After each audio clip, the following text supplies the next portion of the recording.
Yes, hello. Today we're going to be covering tier lists. I'm going to be showing you guys what I think of each deck, but it is somewhat influenced by percentages based upon Limitless, but it also, I'm reflecting it on how I performed in the ranked ladder and on my way to Master Ball. And yeah, I'm hit Master Ball rank again, so I'll be covering a video for that too on which decks I used. So without further ado, let's just get into it and let's see where each deck lands. All right, so first up, one of the best decks in the format right now, and still is. It's been pretty solid in S tier since last season, and it's Darkrai Giratina. I don't even think I need to explain why, but for those of you that are non-believers that this deck can still reign super supreme despite everything and despite rare candy, yeah, no, it's dominating Master Ball rank right now, and it's doing extremely well in tournaments. It's just hyper consistent, and it can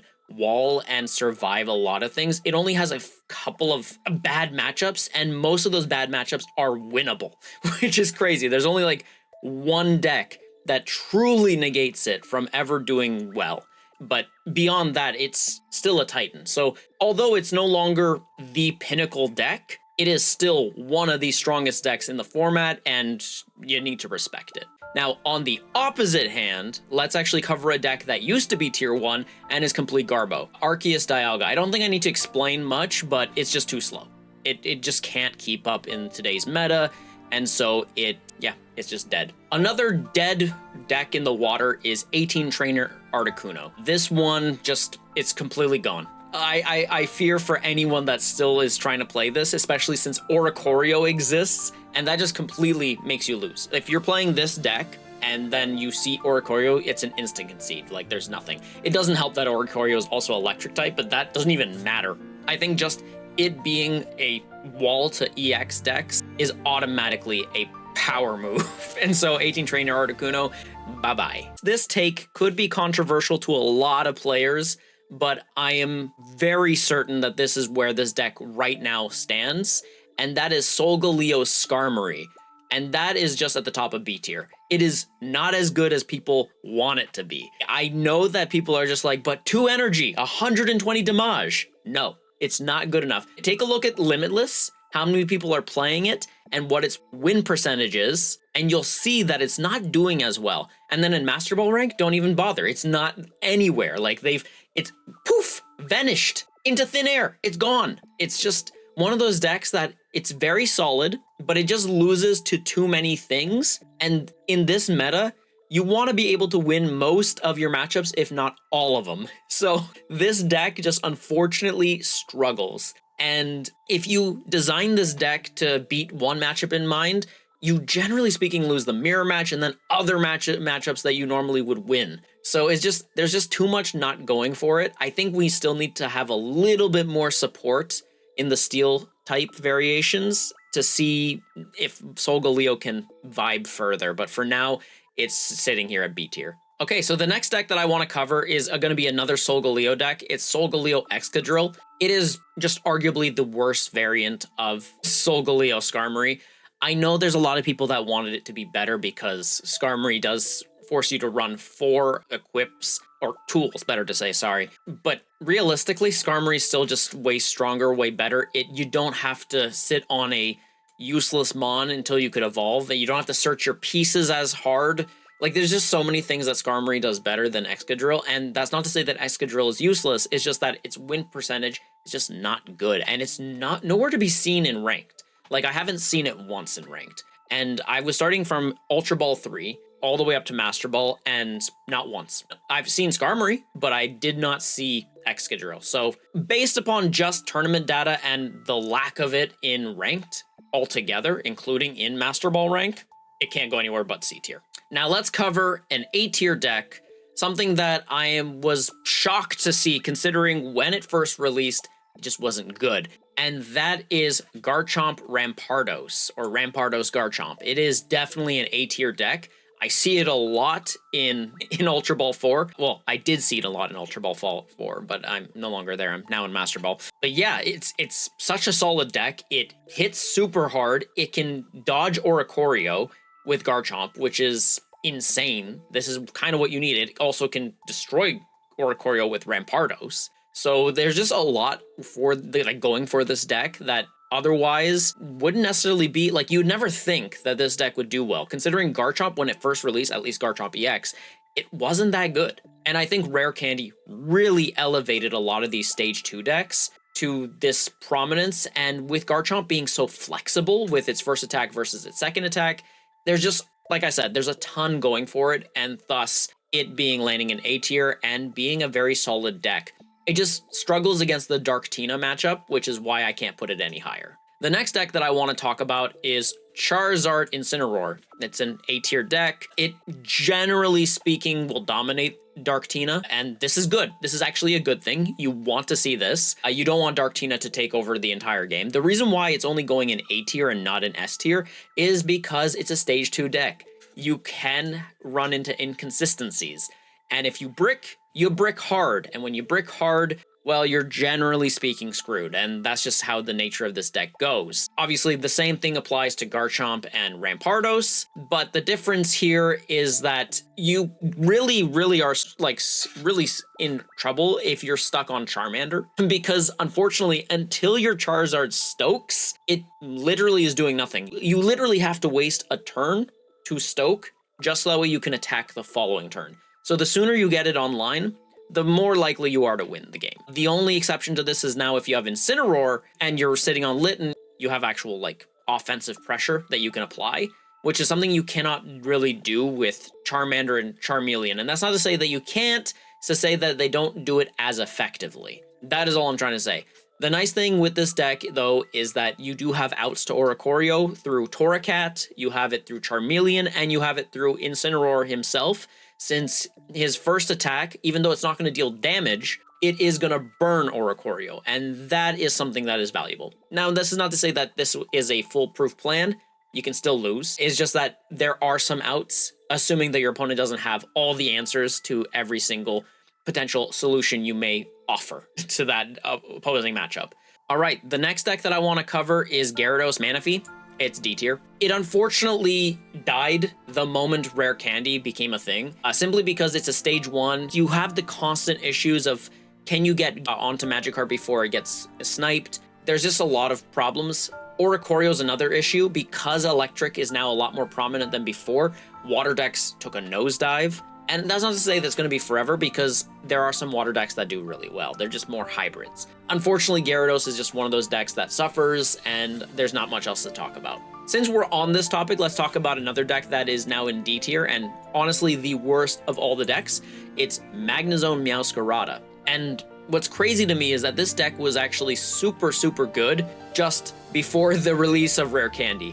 But unfortunately now, it is just doing so poorly in tournament settings that it's not even being seen in ranked. And anyone that's playing it in ranked, tell me, how is it going for you, if it's going at all? I personally think that it's not that good anymore. It was okay, it was solid before. Now it just feels too slow, and you feel like you're getting dominated way too fast. So that's just my personal take on this deck. I do believe there are better variations for this deck, just this pairing is no longer relevant. All right, the next deck that I want to cover is Lunala Giratina, which I grabbed the wrong one. There it is. It's a C tier deck. I wish Lunala was better. I really love Lunala. I think one of the main issues with the deck is that it's a little slow. Like, Lunala definitely can speed things up with Giratina as the battery, as the engine that provides it, but the breakpoint damage is also problematic. 100 damage is just not enough. Like, we're seeing,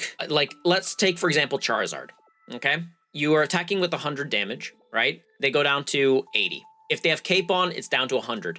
But Lily puts them up to 60. So then you swing again. Then they do another Lily. Now they're at 120 because they have Cape, right? So that means it's going to take how many shots? 1, 2, 3, 4 shots, if I'm not mistaken. It might be just 3 shots. But that's way too many because Charizard only needs 2, right? And that's it. So that's assuming you're attacking first even, because if they stoke and then you attack and then they heal and then they attack, you're screwed. You basically lose that fight. And it being a psychic type also further worsens its matchup into Darktina because Darkrai exists, and that thing will ping you and then eventually end you. On top of everything else, you gotta find your pieces. So there's just too many things going against this deck. It doesn't have any early game pressure in any capacity, unlike Solgaleo Skarmory, which is why Solgaleo Skarmory does better. And I wish I could say this deck will do better in the future, but we don't know. Hopefully in the future it does do better, but for now it's sitting at C tier. All right, and the final deck in C tier that I want to really show is the old Genetic Apex Charizard and Moltres.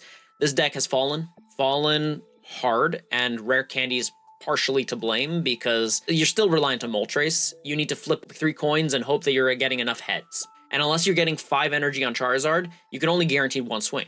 So 200 damage is great until you realize that you need to swing that twice in a row, hence the 5 energy needed, and just Stoke Charizard is now just better. So that's why it is sitting here at C tier. All right, the next deck that I want to cover is Gallade Hitmonlee, which is sitting at B tier. It's still a very solid deck. I just feel like a lot of its issues is that there's not much space in the deck. Like, you are essentially having to sacrifice some cards in order to run Rare Candy. And then on top of that, a lot of these strong decks don't need to run a lot of energy. Now, obviously, there are some decks that are running a lot of energy, but for the majority of decks, the ones that you're going to see a lot, Hitmonlee doesn't perform as well, and then Gallade needs Hitmonlee to set it up, and it takes a while to get there. You're searching for your pieces. What happens if you brick? Just generally speaking, there's way to play around Gallade in this meta a lot more than in a lot of past metas, which is why Gallade sits at B tier. All right, the next deck that I want to talk about is Rampardos Lycanroc, which is sitting at A tier. The reason why it's sitting at A tier is very simple. It's a very powerhouse, like big powerhouse deck. It's hyper consistent. It just does way too much. I'm a big believer in this deck. I believe that it's probably one of the best fossil decks in the game, if not first, second. And its win rate percentage is actually a lot lower than I expected on Limitless. But when I'm taking a look at a lot of the poorly performing Lycanroc decks, they're only running 1 Rockruff, which I think is a big mistake. You should be running 2. So I think that really damages its win percentage ratio. And honestly, if more people were just running 2, instead of being super greedy, it would be doing a lot better in tournaments. So curse you tournament players that are running 1 Rockruff. Get to 2 and leave it at that, please. Stop hurting my boy. On the flip side, let's talk about another Rampardos deck. Actually, I think it's the final Rampardos deck on the list.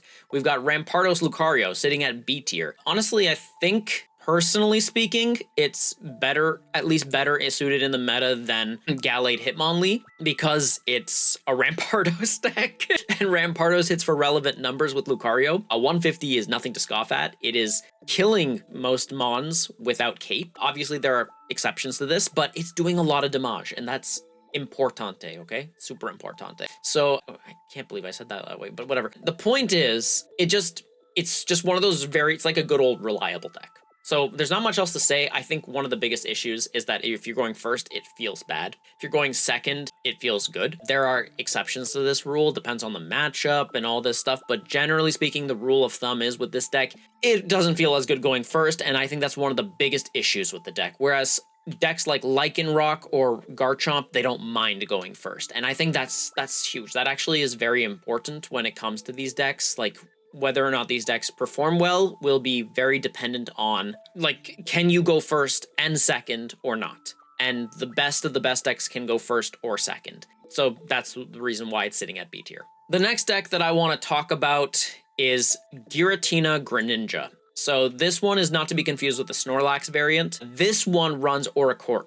And the reason why this is sitting at S tier is because it dunks on Darkrai Giratina. The reason why I'm putting Darkrai Giratina still above it is because it just performs better against a lot of the decks below it. But this deck, I would say, is probably the second best variant or second best deck in the format. It performs very well, and Oricorio just completely shuts it down because it's also running Irida.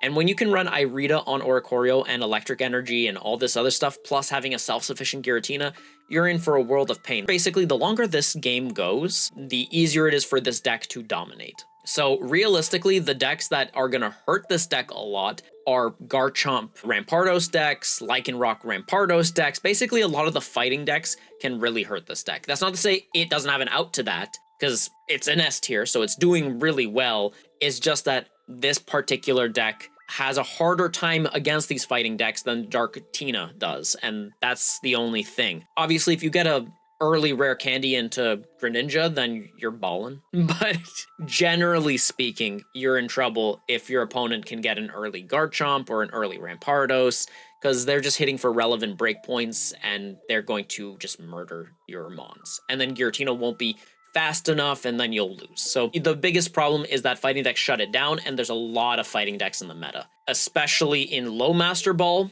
as well as in Ultra Ball 4 and 3. But it's still, otherwise, still sitting in S tier.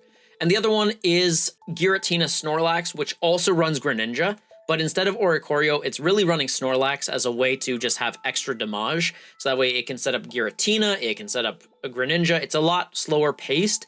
And this is a matchup where Darktina can win. It's a little bit of a coin flip matchup. But generally speaking, as a Darktina player, I'm sorry, Boomy, I found that I had a very good success against this deck, which is why I'm putting it at the bottom of S tier. It's a solid deck, don't get me wrong.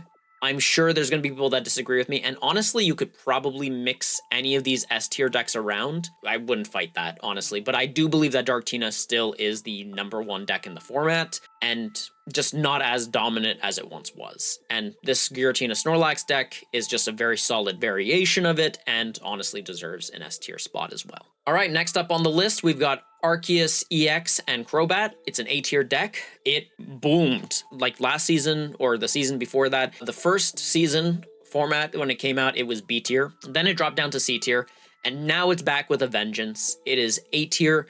Rare Candy has boosted it enormously. And if you can get Crobat and Darkrai early, and then get Arceus onto the board, it's generally speaking GG's for the opponent. Like, I actually found that if they got it way too early, Darktina died. Like, just straight up, there was nothing I could do.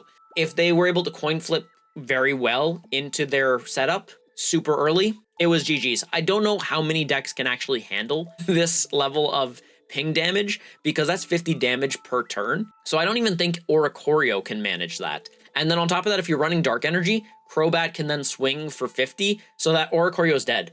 It's just straight up dead. Like, it's 80 damage just from Crobat alone, and then you've got Darkrai pinging in the back or in the front, wherever he's placed, and Arceus is just enabling Crobat with his Power Link, so, or Cunning Link, better to say. So yeah, A tier for this one. I don't think I need to explain it any further. Next up on the list, we're gonna go with another Arceus deck. It's Arceus Carnivine. It's a very solid deck. I think one of the biggest issues with the deck is if you brick, but generally speaking, now with access to cards like Lima, this deck performs even better than it did in the previous season, and in the previous season, it did very well. I think the reason why it's not seeing as much play right now, despite having a good win percentage, is just because there are better decks, unfortunately. And even though there's a lot of fighting decks that have weakness to grass, there's just way too many solid decks like Giratina Snorlax, Giratina Greninja that can just outpace it, and Charizard, and a lot of fighting decks that can really wall it. And I think grass decks have been hurting because fire decks are more prominent in the meta, and usually those are auto losses. Not to say it's always, because, you know, they can brick, but generally speaking, they get a Charizard online or a Turtonator online, and it's generally GG's. And if they've got Torracat, it's also potentially GG's. So it's just, there's just too many things going against these grass decks, and that's not to say that they can't do well. It's just to say this particular one is way too linear for it to do as good as it could potentially do in the future. Next deck that I want to talk about, and this one's going to be sitting at B tier, it's Mewtwo EX and Banette. It also runs Giratina, it can run Oricorio, it can run a whole different variation of cards, but generally the main mon to really mess with the opponent is Banette. It can essentially auto-win against some decks, like for example Charizard Incineroar, specifically Charizard. Incineroar is a little bit harder to beat, but Charizard specifically, it just completely shuts it down, because one thing that you have to know about Banette is that it affects the active Pokemon, not the bench, which is super important because that means that it, generally speaking, doesn't do anything against Giratina, which sucks. But that's just how it goes. However, Stoke no longer works. Banette blocks Stoke because you're grabbing energy from the energy zone, and that just breaks Banette. Bayonette's a crazy card. It's definitely slept on, but I think it is not necessarily or maybe it is underrated. It is underrated, but I don't think it's as good as some YouTubers might try to thumbnail it. I do believe it's a solid card. I do believe it's good, but there's a reason why it's not doing exceptionally well in tournaments, because there are ways to play around it. There are workarounds, and I think that's the biggest thing. Plus, this deck is a little bit on the slower side, so there's just, if you can't control the game, then you pretty much have lost the game. And I think that's why it can only sit at B tier. All right, the next deck that I want to talk about is Magnezone Oricorio. It's a very solid deck. I think it's an A tier deck. I do believe that it has very solid matchups into Darktina, into a lot of decks. I think what holds it back from being any better, though, is just the fact that there's a lot of fighting decks. If you are up against a fighting deck, it is not only an uphill battle, it's usually an auto loss. There are very few exceptions where you will actually come out on top against a fighting deck. And so that alone really hurts this deck. And as a result, it can't be any higher than A tier and lower on the A tier list, but still high enough that it's definitely worth playing. It's just not as solid as some of the other decks that we've covered so far. All right, next up, we got Charizard Turtonator. I think it's an A tier deck. It's a very solid deck. As you can see, there's a lot of decks you can play in the meta, and they will do very well. And that's a good thing. And the Charizard Turtonator deck is very good, but I do have a caveat. This deck is very easy to exploit as a Darktina player. And I think that's super relevant to you to note, because my second last game to Master Ball rank was against a Charizard Turtonator player. And basically what I did was, instead of swinging into Turtonator to let their Charizard become online, I waited until I pinged their Turtonator to death. What this allowed me to do essentially was then, if they have a Turtonator in the back, I Sabrina to take their Charizard. If they don't have a Turtonator in the back, I just swing into Charizard. And that way I can hit relevant breakpoints and overcome any Lily, not allow them to stoke, just generally speaking, put a lot of pressure on them to the point where they can't do anything but concede the game. And I think that's one of the biggest advantages that Darktina has over this particular deck versus Charizard Incineroar, is that Turtonator has a retreat cost of 4. That is painful, extremely painful, and there's no real way around it except adding energy and then retreating it yourself manually. And dealing 90 damage is not very relevant, especially if you're getting pinged to death and you can out-heal that 90 damage, and then on top of that, force the opponent to either stoke and then take a hit, or alternatively, they don't even have a chance to stoke because they've been building up energy there, but as a result, you've been pinging the Turtonator. So as you can see, no matter which option they choose, I control what you do. And as a Darktina player, that's super important. So as a result, I can't put this any higher than probably the lowest of A tier. So anything else that goes in A tier will go above it. All right, the next deck we're going to talk about is Beedrill. It is a B tier deck. I know there's a lot of hype around it, especially on the Reddit, but this deck particularly is unfortunately, what's the best way to put it? Like, I don't think there's any way to really discuss this deck without getting flamed on by some people that are like hardcore Beedrill lovers. But whenever I played against it as a Darktina player, I didn't feel like I was in any danger, which is weird, considering Darkrai is weak to grass. But I think a lot of the problems is that it doesn't do enough breakpoint, and the only way you're winning with this deck is if you high roll with the original Beedrill, like the regular Evo Beedrill, not the EX. And the chances of that happening is extremely low. So I think what ended up happening is we have on paper this insanely oppressive deck, but in practice, because of how the algorithm works, how we get our hands dealt, it just doesn't work that way.